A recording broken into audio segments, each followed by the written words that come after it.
ध्यान से देखो, न्यूमेरिकल नंबर 1.6, पेज नंबर है 41। 4 बिंदु आवेश QA बराबर 2 माइक्रोकुलाम, QB बराबर -5 माइक्रोकुलाम, QC बराबर 2 माइक्रोकुलाम तथा QD बराबर -5 माइक्रोकुलाम 10 सेमी भुजा के किसी वर्ग ABCD के शीर्षों पर अवस्थित हैं। वर्ग के केंद्र पर रखे 1 माइक्रोकुलाम आवेश पर बल कितना लगेगा? तो तरीका तुम्हें बता रखा है। सबसे पहले क्या लिखना होता है, पहले सवाल समझो। तो सवाल में क्या बताया गया है कि एक वर्ग है और उसके चारों कोनों पर क्या रखे हुए हैं, आवेश रखे हुए हैं, और वर्ग की भुजा कितनी है, एक, कितनी दे रखी है, सेंटीमीटर दे रखी है। वर्ग में चारों भुजाएं क्या होती हैं, समान होती हैं, तो प्रत्येक भुजा की लंबाई कितनी हो जाएगी, 1 सेंटीमीटर हो जाएगी। उसके केंद्र पर कितना रखा है, 1 माइक्रोकुलाम का आवेश रखा हुआ है। अब इसे करने के 2 तरीके हैं। एक तो यह है कि सारे बलों की वैल्यू निकालो, सबकी क्या निकालो, वैल्यू निकाल लो। यानी कि QE के कारण 1 माइक्रोकुलाम पर, QB के कारण 1 माइक्रोकुलाम, QC के कारण, QD के कारण, सबके कारण किस पे, 1 माइक्रोकुलाम पर। कैलकुलेशन करोगे तब वैल्यू आएगी। लेकिन दिशा फिर भी चाहिए, क्योंकि बल क्या है, एक सदिश राशि है, और हमें क्या चाहिए, बल का परिमाण के साथ साथ दिशा भी चाहिए होती है। दूसरा तरीका यह है कि सीधे सीधे क्या निकाल लो, दिशा निकाल लो, और दिशा देखने के बाद ही ये देख लो, अगर एक ही दिशा में हो तो जोड़ लो, और अगर विपरीत दिशा में है तो क्या कर लो, घटा लो। तो उसी से आसान हो जाएगा। तो हम क्या करेंगे, सबसे पहले जो वैल्यू दे रखी है उसे लिख लेते हैं। पहले ही बताया है, सबसे पहला काम होता है भाषा को समझना। तो फिर क्या लिखेंगे, वैल्यू QA इक्वल टू कितना है, 2 माइक्रोकुलाम, QB बराबर कितना है, -5 माइक्रोकुलाम, QC बराबर 2 माइक्रोकुलाम, और QD बराबर -5 माइक्रोकुलाम। ये सारे आवेश किस पर रखे हैं, एक वर्ग के कोनों पर रखे हुए हैं। तो क्या बना लेंगे, इसके बाद एक वर्ग बना लेंगे, और एक वर्ग बना के उसके कोनों पर ये सारे के सारे क्या रख देंगे, आवेश रख देंगे। तो यहां से शुरू कर लेंगे। ये कोना कौन से पे रखा है, आवेश कहां रखा है, यहाँ QA, यहाँ कितना है QB,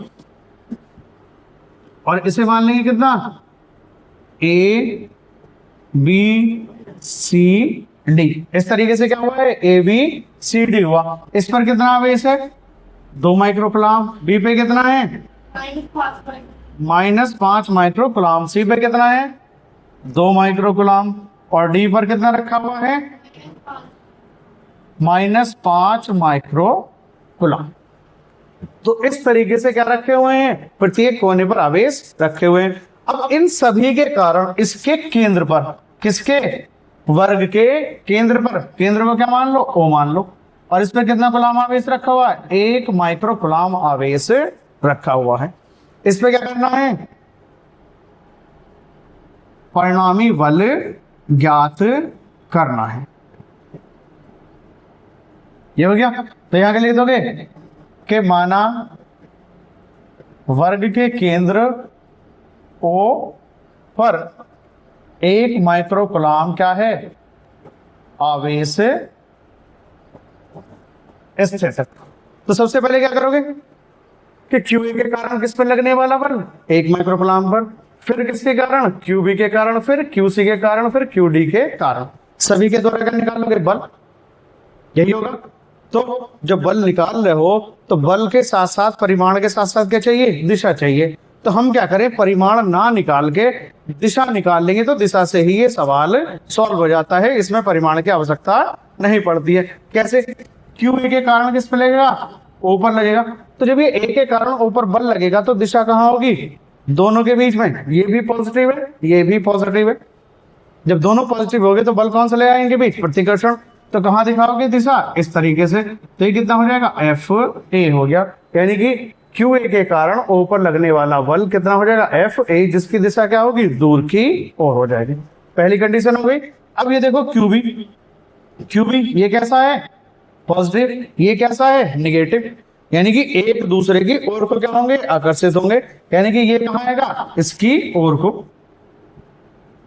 तो दिशा किस तरीके से हो जाएगी, इस तरीके से। इसे क्या लिख दोगे, FB लिख दोगे। अब किसके कारण, C के कारण 2 माइक्रोकुलाम पर, वो सॉरी C के कारण किस पर, 1 माइक्रोकुलाम पर। ये भी पॉजिटिव है, ये भी पॉजिटिव है। तो दिशा कहां दिखाओगे, भाई जाते हुए एक दूसरे से कहेंगे दूर की ओर बढ़ेंगे। तो जब ये अंदर ही दिशा दिखाई जा रही है, यहाँ कुछ जगह है, यहाँ तो है नहीं है, नीचे को थोड़ा ना दिखाओगे, तो इसलिए कहाँ दिखा दो, इससे कहाँ लगेगा, ये इधर की ओर को। तो ये क्या हो गया, एफ सी। अब किसके कारण, डी के कारण बिंदु ओ पर, यानी कि ये जो क्यू डी आवेश है -5 माइक्रोकूलम, इसके कारण किस पर, इस पर। तो इनके बीच में कौन सा बल लगेगा, आकर्षण का। तो दिशा कहाँ दिखा दो, इसकी ओर को, यानी कि ये क्या रहे हैं, एक दूसरे की ओर को आ रहे हैं। ये क्या जा रहे थे, एक दूसरे की दूर जा रहे थे, तो दिशा कहाँ दिखाई, दूर की ओर। तो ये क्या हुआ, एफ क्या बना दोगे इसे, डी। अब बिंदु ओ पर क्या निकालोगे, परिणामी क्या निकालोगे, बल। अब परिणामी बल कैसे निकालोगे, जितने भी बल होते हैं उनकी क्या देखोगे, दिशाएं देखोगे, किधर से किधर की ओर को हो रही है। तो कैसे करो, इसकी और इसकी एक साथ देखो, ये एक दूसरे के क्या है, बराबर और विपरीत है, क्योंकि दूरी भी क्या है, सेम। दूरी कितनी है, सेम है। आवेश कितना है, वो भी सेम है। यहाँ भी आवेश कितना है, सेम है। दूरी भी क्या, सेम। आवेश भी सेम, दूरी भी सेम, आवेश भी सेम है, और दूरी भी क्या हो रही है, सेम हो रही है। तो बल भी क्या होंगे, बराबर ही होंगे। बल भी क्या होंगे, एक दूसरे के बराबर होंगे। तो एफ ए व किसका लोगे, इसके अपोजिट कौन सा है, एफ सी। एफ ए व एफ सी का परिणामी बल, दोनों क्या है, एक दूसरे के बराबर और विपरीत है। तो बराबर और विपरीत जब जोड़ देंगे तो ये कितना आ जाएगा, F A minus F C is equal to कितना आ गया, बराबर और विपरीत। तो F A is equal to कितना हुआ, माइनस एफ सी। चाहे तो इसे यहीं लिखा रहने दो ऐसे ही, या दूसरा तरीका ये होता है कि F A plus F C बराबर कितना हो जाएगा, 0। तो हमने इन दोनों का क्या देखा पहले, परिणामी। अब ये दोनों एक ही रेखा पे, इसकी दिशा इधर को है, इसकी दिशा इधर को है, तो दोनों क्या है, एक दूसरे के, ये भी क्या है, बराबर और विपरीत है। तो कैसे लिख दोगे, किस किस का परिणामी लिखोगे अब, एफ बी व एफ डी का परिणामी। तो कितना हो जाएगा, F B is equal to minus F D, या एफ ए और प्लस एफ डी बराबर कितना हो गया, 0। अब क्या लिख दोगे, बिंदु ओ पर चारों आवेशों के कारण कुल वैद्युत बल F इज इक्वल टू कितना हो जाएगा, चारों को जोड़ेंगे तो कितना हो जाएगा, F A plus F B plus F C और प्लस एफ डी। अब दो दो एक साथ लिख दो, कौन कौन से आए हमारे पास, F A plus F C, F A और प्लस एफ सी, ये दोनों एक साथ हो गए। और एफ बी और प्लस एफ डी क्या हो गए, ये दोनों एक साथ हो गए। इसकी वैल्यू भी 0, इसकी भी 0, तो 0 प्लस 0। तो vector F is equal to 0 या एफ इज इक्वल टू कितना आ जाएगा, 0 आ जाएगा। ये हो गया इसका आंसर कि इस पर जो बिंदु ओ पर लगने वाला बल होगा वो कितना होगा, 0 हो जाएगा। अब अगर इसे तुम वैल्यू लग के करना चाहोगे तो वैल्यू कैसे लगाओगे, भाई एक के कारण बराबर ही आएगी। तो F A is equal to कौन सा फॉर्मूला लगाओगे, 4 pi epsilon not Q1 Q2 बटे R स्क्वायर, करना पड़ेगा यही। फिर ये डिस्टेंस भी कैलकुलेट करनी पड़ेगी। अब यहाँ तुम्हें डिस्टेंस की आवश्यकता नहीं पड़ रही है। अब यहाँ से यहाँ तक की सेम ही आ जाएगी, सारी की सारी डिस्टेंस कितनी हो जाएंगी, ये बराबर हो जाएंगी।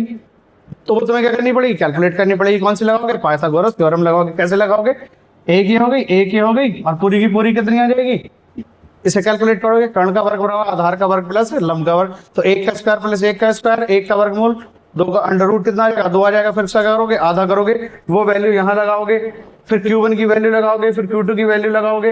एक ही Q1 मानोगे इसे, और इसे 1 माइक्रोकूलम को कितना मानोगे, Q2 मानोगे। दोनों का मान आएगा, वो वैल्यू यहाँ रखी जाएगी। फिर इन दोनों के लिए आएगा, वो वैल्यू रखी जाएगी। फिर इसकी, यानी कि उस स्थिति में क्या हो जाएगा, बहुत ही न्यूमेरिकल ज्यादा लेंथी हो जाएगा। दिशा फिर भी देखनी पड़ेगी, काम यही करना है फिर भी। तो इसलिए हम परिमाण ना निकाल के इस न्यूमेरिकल को सॉल्व करने के लिए क्या निकाल लेंगे, सीधे सीधे दिशा निकाल लेंगे, और दिशा से ही देख लेंगे कि आंसर कितना जाता है, इसका 0 आ जाता है। यानी कि इस पर क्या लग रहे हैं, 4 बल लग रहे हैं, 2 एक दूसरे के बराबर और विपरीत है, और 2 एक दूसरे के बराबर और विपरीत है। और जो बराबर और विपरीत होते हैं उनका परिणाम कितना होता है, 0 होता है। मान लो किसी चीज को पकड़ा, इतने ही बल से इसे खींच रहे, इतने से इसे खींच रहे, तो ये कहीं भी नहीं खींचेगी।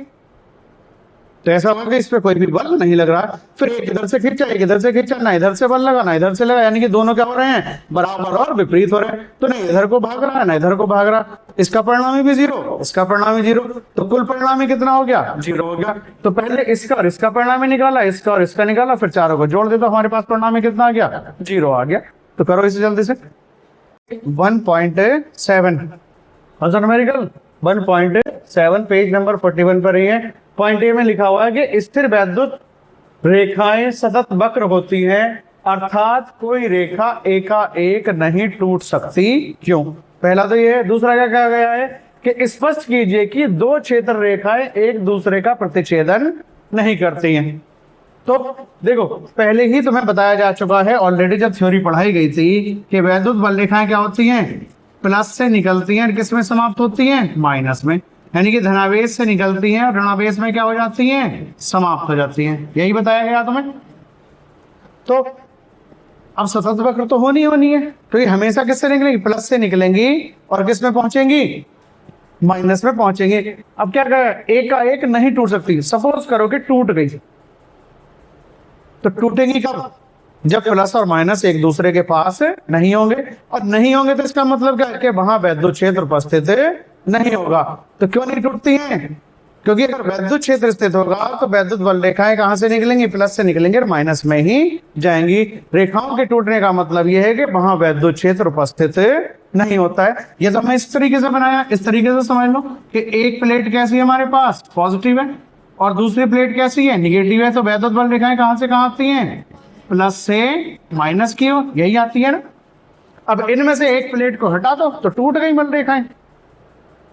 तो वैद्युत बल रेखाएं क्यों नहीं टूटती हैं, क्योंकि अगर वैद्युत क्षेत्र स्थित है तो बल रेखाएं क्या होंगी, सतत वक्र ही होंगी। अगर वैद्युत क्षेत्र नहीं है तो कैसे मान सकते हो उन्हें, टूटी मान सकते हो कि फिर तो होंगी ही नहीं। तो लिखना शुरू करो इसका आंसर। पहले वाले का पार्ट ए का लिखिए, वैद्युत बल रेखाएं सदैव सतत वक्र होती है, सतत वक्र होती हैं।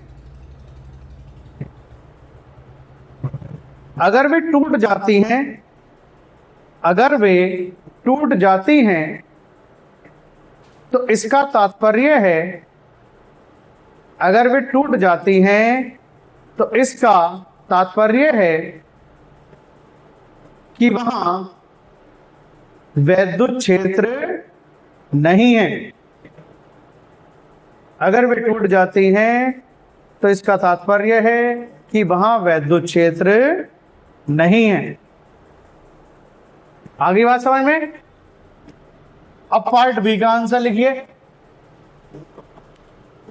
पार्ट बी का आंसर ऑलरेडी वैसे तुम्हें लिखाया जा चुका है, लेकिन लिख लो।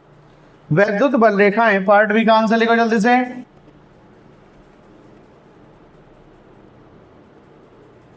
वैद्युत बल रेखाएं कभी भी एक दूसरे को नहीं काटती हैं। यदि वे एक दूसरे का प्रतिच्छेदन करेंगी, यदि वे एक दूसरे का प्रतिच्छेदन करेंगी तो कटान बिंदु पर, तो कटान बिंदु पर दो स्पर्श रेखाएं खींची जा सकेंगी। तो कटान बिंदु पर दो क्षेत्र रेखाएं खींची जा सकेंगी, जिस कारण एक ही बिंदु पर दो स्पर्श रेखाएं खींची जा सकेंगी, जिस कारण एक ही बिंदु पर वैद्युत क्षेत्र की, जिस कारण एक ही बिंदु पर वैद्युत क्षेत्र की दो दिशाएं हो जाएंगी,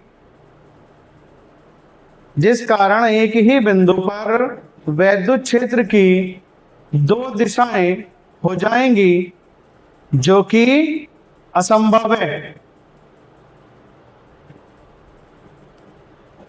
जो कि असंभव है।